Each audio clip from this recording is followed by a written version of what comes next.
ಹಿಂದೂಗಳೇ. ಅಲ್ಲ, ಚಂದ್ರಶೇಖರ್ ಅವರು ಬಿಜೆಪಿ ವಕ್ತಾರರಾಗಿ ಇದನ್ನ ಹೇಳಿದ್ರೆ ಆ ಸಮುದಾಯದವ್ರು ಎಲ್ಲರೂ ಕೂಡ ಒಪ್ಪಿಡ್ತಾರ? ಮಠಾಧೀಶರು ಕೊಡ್ತಿರುವ ಕರೆ ಹೆಂಗಿದೆ, ಸಮುದಾಯದ ಮುಖಂಡರು ಹೇಳ್ತಾ ಇರುವ ಮಾತುಗಳು ಹೆಂಗಿದೆ?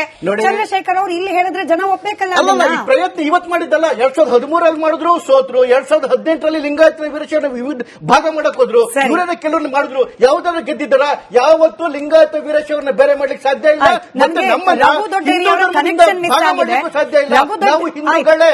ಆಯ್ತು, ರಘು ದೊಡ್ಡೇರಿ ಅವ್ರಿಗೆ ಪ್ರಶ್ನೆ ಕೇಳಬೇಕಾಗಿತ್ತು, ಕನೆಕ್ಷನ್ ಮಿಸ್ ಆಗಿದೆ. ದೇವರಾಜ್ ಸರ್, ಎಲ್ಲೊಂದ್ ಕಡೆ ಕಾಂಗ್ರೆಸ್ ಸರ್ಕಾರಕ್ಕೂ ಕೂಡ ಒಗ್ಗಟ್ಟಿನ ನಿರ್ಧಾರ ತಗೊಳ್ಳೋದು ಸುಲಭ ಟಾಸ್ಕ್ ಅಲ್ಲ. ಇವತ್ತೇ ಕೂಡ ನಮಗ್ ಬರ್ತಾ ಇರೋ ಮಾಹಿತಿ ಪ್ರಕಾರ ಅಲ್ಲಿ ಸಿದ್ದರಾಮಯ್ಯನವರಿಗೆ ಬೆಂಬಲವಾಗಿ ನಿಂತಿದ್ದ 6 ಜನ, ಮಿಕ್ದವರೆಲ್ಲರೂ ಕೂಡ ಇದ್ರ ವಿರುದ್ಧವಾಗಿ ಇದು ತರಾತುರಿಯಲ್ಲಿ ಬೇಡ, ಬೇಸಿಗೆ ರಜಕ್ಕೆ ನೋಡ್ಕೊಳ್ಳೋಣ ಅಂತ ಹೇಳಿ, ಇನ್ಕ್ಲೂಡಿಂಗ್ ಎಂಬಿ ಪಾಟೀಲ್ರು, ಇನ್ಕ್ಲೂಡಿಂಗ್ ಈಶ್ವರ್ ಖಂಡ್ರೆ ಅವರು, ಇನ್ಕ್ಲೂಡಿಂಗ್ ಡಿ ಕೆ ಶಿವಕುಮಾರ್ ಅವರು. ಸುಲಭ ಇಲ್ಲ ಕಾಂಗ್ರೆಸ್ ಕೂಡ. ಖಂಡಿತ ಶ್ರೀಯುತ ಕಾಂತರಾಜ್ ಅವರ ವರದಿ ಬಗ್ಗೆನೂ ಸಹ ಕಾಂಗ್ರೆಸ್ ಅಲ್ಲೇ ಇಬ್ಬಾಗ ಇತ್ತು. ಸೊ ಅದೇ ರೀತಿ ಈ ವಿಷಯದ ಬಗ್ಗೆನೂ ಸಹ ಇಬ್ಬಾಗ ಇದೆ. ಯಾಕೆ ಅಂತಂದ್ರೆ ಸನ್ಮಾನ್ಯ ಸಿದ್ದರಾಮಯ್ಯ ಮುಖ್ಯಮಂತ್ರಿಗಳ ಒಂದು ಉದ್ದೇಶ ಏನಿದೆ ಅದು ಪ್ರಾಮಾಣಿಕವಾಗಿಲ್ಲ, ಮತ್ತೆ ಅವರು ಏನ್ ಮಾಡ್ಲಿಕ್ಕೆ ಕೊಟ್ಟಿದ್ದಾರೆ ಅದು ಪಾರದರ್ಶಕವಾಗಿಲ್ಲ. ಇವೆರಡರ ಕಾರಣದಿಂದಾಗಿ ಆ ಒಂದು ಪಕ್ಷದಲ್ಲೇ ಈ ರೀತಿ ಬಂದಿದೆ. ಸನ್ಮಾನ್ಯ ಕಾಂತರಾಜ್ ವರದಿ ಬಗ್ಗೆ ಮತ್ತೆ ಶ್ರೀಯುತ ಜಯಪ್ರಕಾಶ್ ಹೆಗಡೆ ಅವರ ಒಂದು ಅಂಕಿಅಂಶಗಳೇನಿದೆ, ಶೈಕ್ಷಣಿಕ, ಆರ್ಥಿಕ ಮತ್ತು ಸಾಮಾಜಿಕ ಅಂಕಿಅಂಶಗಳನ್ನ ಏನಾದ್ರು ಬಿಡುಗಡೆ ಮಾಡಿಬಿಟ್ಟಿದ್ರೆ ಬಹುಶಃ ಕಾಂಗ್ರೆಸ್ ಸರ್ಕಾರ ಇವತ್ತಿರ್ತಾನೆ ಇರಲಿಲ್ಲ. ಅಷ್ಟೊಂದು ಗೊಂದಲಗಳಿತ್ತು ಅದರೊಳಗಡೆ ಅಂತದ್ದು.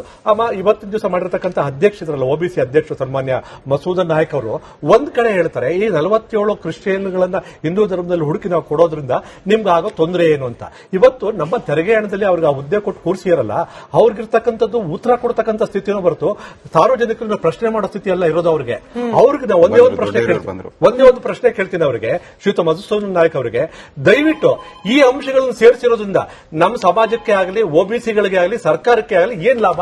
ಡೆಲಿಬ್ರೇಟ್ ಆಗಿ ರಘು ದೊಡ್ಡೇರಿ ಅವರೇ, ಡೆಲಿಬ್ರೇಟ್ ಆಗಿ ಸರ್ಕಾರ ನೇರವಾಗಿ ಮತಾಂತರವನ್ನ ಉತ್ತೇಜನ ಮಾಡೋ ಉದ್ದೇಶದಿಂದಲೇ ಹಿಂಗೆ ಬೈಫರ್ಗೇಷನ್ ಗಳನ್ನ ಮಾಡ್ತಾ ಇದೆ. ಹಿಂದೂಗಳ ಮುಂದೆ ಕ್ರಿಶ್ಚಿಯನ್ ಹೆಸರುಗಳು ಸೇರಿಸ್ಬಿಟ್ಟು ಇದು ಹಿಂದೂಗಳನ್ನ ಒಡೆಯೋದು ಒಂದ್ ಕಡೆ, ಮತ್ತೊಂದ್ ಕಡೆಯಲ್ಲಿ ಮತಾಂತರಕ್ಕೆ ಉತ್ತೇಜನ ಕೊಡೋ ಪ್ರಯತ್ನ, ಹಿಂಗೂ ಆರೋಪ ಬರ್ತಾ ಇದೆ. ನೋಡಿ ಸ್ಮಿತಾ, 2 ವಿಚಾರವನ್ನ ನಾನು ಆಲ್ರೆಡಿ ಹೇಳಿದ್ದೇನೆ. ಏನು ನಾವೀಗ ಸರ್ವೆನ ಮಾಡ್ತಾ ಇದೆ, ಸರ್ವೆ ಸರ್ಕಾರದ ಗೆಜೆಟೆಡ್ ಆರ್ಡರ್ ಅಲ್ಲ. ಅಂದ್ರೆ ಅದರ ಮೀನ್ ಅಂದ್ರೆ ಈಗ ನಾವು ಸಮಾಜದಲ್ಲಿರ್ತಕ್ಕಂಥ 7 ಕೋಟಿ ಕನ್ನಡಿಗರಲ್ಲಿ ಇನ್ಕ್ಲೂಡಿಂಗ್ ಮೈಗ್ರೆಂಟ್ಸ್ ಯಾರ್ಯಾರಾಗಿದ್ದಾರೆ, ಮೈಗ್ರೆಂಟ್ಸ್ ಆಗಿರೋಲ್ಲೂ ಬೇರೆ ಬೇರೆ ಜಾತಿಗಳಿದ್ದಾವೆ, ಬೇರೆ ಬೇರೆ ಧರ್ಮಗಳಿದ್ದಾವೆ. ಗೋವಾದಿಂದ ಮೈಗ್ರೇಟ್ ಆಗಿದ್ದಾರೆ, ಆಂಧ್ರ ಮತ್ತೆ ಅಕ್ಕಪಕ್ಕದ ರಾಜ್ಯಗಳಿಂದ. ಸೊ ನಾವೇನ್ ಮಾಡ್ತಾ ಇದೀವಿ, ಪ್ರತಿಯೊಬ್ಬರ ನೈಜ ಮಾಹಿತಿಯನ್ನ ತೆಗೆದುಕೊಳ್ತಾ ಇದ್ದೇವೆ. ಸೊ ಈ ನೈಜ ಮಾಹಿತಿಯ ಆಧಾರದ ಮೇಲೆ ಮುಂದಿನ ದಿನಗಳಲ್ಲಿ ಯಾವ ನಿರ್ಧಾರವನ್ನ ಯಾರಿಗೆ ಯಾವ ರೀತಿಯ ನ್ಯಾಯ ಒದಗಿಸಬೇಕು ಅಂತ ಹೇಳಿ ಪ್ರಯತ್ನ ಮಾಡ್ತಾ ಇದ್ದೇವೆ. ಸೊ ಬಿಜೆಪಿ ಅವರು ಹೇಳ್ತಾ ಇರತಕ್ಕಂಥ ರೀತಿ ಈಗ ನಾವು ಕ್ರಿಶ್ಚಿಯನ್ ಏನು ಅದನ್ನ ಈಗಲ್ಲ, ಮೊದಲೇ ಹಿಂದಿನ 2015 ಸರ್ವೆನಲ್ಲೂ ಕೂಡ ಕ್ರಿಶ್ಚಿಯನ್ ಕಾಲಮ್ ಇತ್ತು.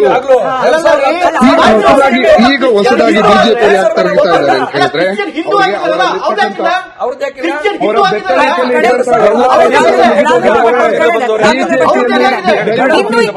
ಅಂತ ಹೇಳಿದ್ರೆ, ಬಿಜೆಪಿಯ ಅದನ್ನು ನಾವು ಒಪ್ಪಲಿಲ್ಲ, ಅದನ್ನು ನಾವು ಒಪ್ಪಲ್ಲ. ಆಗ್ಲೂ ಸಹ ಇದೇ ತರ ಬರೋದಕ್ಕೆ ನಾವು ವಿರೋಧ ಮಾಡಿದ್ದೀವಿ. ಆಗ ನಮ್ಮ ಸಂಖ್ಯೆಯನ್ನು 14 ಲಕ್ಷಕ್ಕೆ ಕಮ್ಮಿ ಮಾಡಿದ್ದಾರೆ. ಈಗ ಮತ್ತೆ ಅದೇ ಹುನ್ನಾರವನ್ನು ಮಾಡಿದೆ. ಆದ್ರೆ ನಾನು ಸ್ಪಷ್ಟಪಡಿಸ್ತೀನಿ, ಈಗಾಗಲೇ ಅಖಿಲ ಕರ್ನಾಟಕ ಬ್ರಾಹ್ಮಣ ಮಹಾಸಭಾ ಸಭೆ ಸೇರಿ ಎಲ್ಲಾ ಬ್ರಾಹ್ಮಣರು 218ಕ್ಕೆ ನಮೂದಿಸಬೇಕು ಅಂತ ತೀರ್ಮಾನ ಮಾಡಲಾಗಿದೆ. ಎಲ್ಲ ಉಪಪಂಗಡದವರು ಸಹ ಬ್ರಾಹ್ಮಣ ಅಂತಲೇ ಬರೆಸಬೇಕು ಅನ್ನೋದೊಂದು ತೀರ್ಮಾನ ಆಗಿದೆ. ನಮ್ಮ ಬ್ರಾಹ್ಮಣ ಸಮುದಾಯದ ಎಲ್ಲ ಮಠಮಾನ್ಯಗಳು ಸಹ ಈಗಾಗಲೇ ಆದೇಶ ಹೊರಡಿಸಿದೆ, ಎಲ್ಲರೂ ಈ ಬಾರಿ ಬ್ರಾಹ್ಮಣ ಅಂತ ಬರಿಬೇಕು, ನಮ್ಮ ಬ್ರಾಹ್ಮಣರ ಸಂಖ್ಯೆ, ಬ್ರಾಹ್ಮಣರ ಏಕತೆಯನ್ನು ತೋರಿಸಬೇಕು ಅನ್ನೋ ತೀರ್ಮಾನ ಮಾಡಿದ್ದೇವೆ. ಇವ್ರು ಏನೇ ಹುನ್ನಾರ ಮಾಡಿದ್ರು ನಾವು ಬಗ್ಗೋದಿಲ್ಲ. ಆದ್ರೆ ಅವ್ರು ಹೇಳ್ತಾ ಇದ್ದಾರೆ 2016 ಇತ್ತು ಅಂತ ನೋಡಿ. ಆಗ ನಮ್ಮ ಬ್ರಾಹ್ಮಣ ಮತ್ತೆ ಉಪಪಂಗಡವನ್ನು ಬರೆದು, ಉಪಪಂಗಡದಲ್ಲಿ ಯಾರ್ಯಾರು ಉಪಪಂಗಡವನ್ನು ಬರೆದಿದ್ರು ಅವ್ರನ್ನೆಲ್ಲ ಇತರೆ ಅಂತ ಪ್ರತ್ಯೇಕವಾಗಿಟ್ಟು ನರೇಂದ್ರ ಮೋದಿ ಅವರ ಸರ್ಕಾರ ನಮಗೆ ಇಡಬ್ಲ್ಯೂಎಸ್ ಕೊಟ್ಟಿತ್ತು ಬ್ರಾಹ್ಮಣ ಸಮುದಾಯಕ್ಕೆ. ಆ ಇಡಬ್ಲ್ಯೂಎಸ್ ಅನ್ನು ಜಾರಿ ಮಾಡಲಿಲ್ಲ. ಆ ಇಡಬ್ಲ್ಯೂಎಸ್ ತಗೊಳ್ಬೇಕಾದ್ರೆ ನಮಗೆ ಜಾತಿ ಪ್ರಮಾಣ ಪತ್ರ ತಗೋಬೇಕು. ಆ ಜಾತಿ ಪ್ರಮಾಣ ಪತ್ರದಲ್ಲಿ ಯಾರು ಬ್ರಾಹ್ಮಣ ಅಂತ ಬರೆಸಿದ್ರು ಅವ್ರಿಗೆ ಮಾತ್ರ ಜಾತಿ ಪ್ರಮಾಣ ಕೊಟ್ಟರು. ಯಾರು ಉಪಪಂಗಡ ಬರೆದಿದ್ರು ಉಪಪಂಗಡಕ್ಕೆ ಜಾತಿ ಪ್ರಮಾಣ ಕೊಟ್ಟಿಲ್ಲ, ಈಗಲೂ ಕೊಡ್ತಾ ಇಲ್ಲ.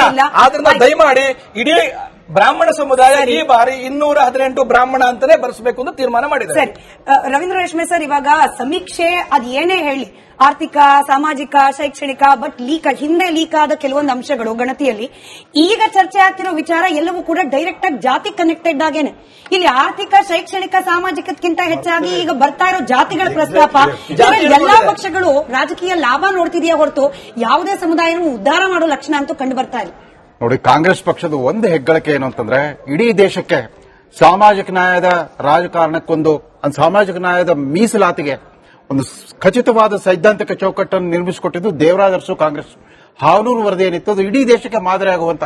ಯಾಕಂತಂದ್ರೆ ಭಾರತದ ಸಂದರ್ಭದಲ್ಲಿ ಜಾತಿಯ ವರ್ಗ, ಯಾಕೆ ಅದರ್ ಬ್ಯಾಕ್ವರ್ಡ್ ಕ್ಲಾಸಸ್ ಅಂತ ಸಂವಿಧಾನದಲ್ಲಿ ಹೇಳ್ಬಿಟ್ಟಿದ್ರು. ಕ್ಲಾಸಸ್ ಅಂತಂದ್ರೆ ಇಲ್ಲಿ ಕ್ಯಾಸ್ಟ್, ಕಮ್ಯುನಿಟೀಸ್ ಅಂಡ್ ಟ್ರೈಬ್ಸ್ ಅಂತ. ಆಮೇಲೆ ಅದನ್ನ ಸುಪ್ರೀಂ ಕೋರ್ಟ್ ಎಲ್ಲ ಸಂವಿಧಾನ ಪೀಠಗಳು ಕೂಡ ಹಾವನೂರು ವರದಿಯ ಸಿದ್ಧಾಂತ ಏನಿತ್ತು ಆ ಸೈದ್ಧಾಂತಿಕ ಚೌಕಟ್ಟು ಹಾಕಿದ್ದವರು. ಮಂಡಲ್ ಅವರು ಕೂಡ, ಬಿಪಿ ಮಂಡಲ್ ಅವರು ಬೆಂಗಳೂರಿಗೆ ಬಂದಿದ್ರು 1978ರಲ್ಲಿ. ದೇವರಾಜ ಅರಸು ಸರ್ಕಾರದಲ್ಲಿ ಹಾವನೂರು ಅವರ ಸಮಾಜ ಕಲ್ಯಾಣ ಸಚಿವರಾಗಿದ್ರು.